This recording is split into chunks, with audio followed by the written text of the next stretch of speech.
Why are you in Boston? You want to be relevant to India. నువ్వు బాస్టన్లో ఎందుకు కొట్టినావు అని అర్నబ్ అడిగాడు. He wants to be relevant, so is back to India అంటున్నాడు. దీనికి ఏమంటారు? ఇంత ప్రశ్నిస్తున్న అర్నబ్ గోస్వామి ధర్మేంద్ర ప్రధాన్ కోసం 8 లక్షల మంది పిటిషన్లు ఫైల్ చేశారు. Forget about the petitions.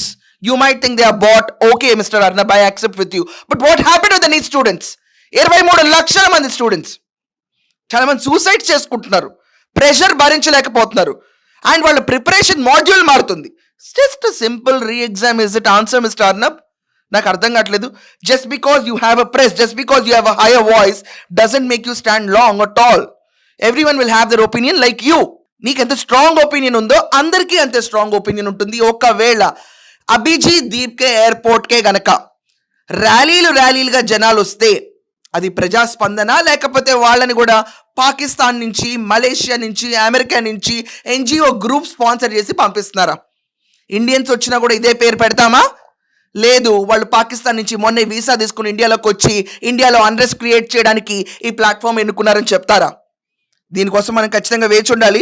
ఇది కాకుండా Arnab Goswami straight questions he's asking Abhijit ఏంటంటే, what are your source of income? American NGOs ఉన్నాయా దీని వెనకమాల? నువ్వేంటో మాకు చెప్పి తీరాలి, ఎందుకంటే వీ డోంట్ బిలీవ్ యూ.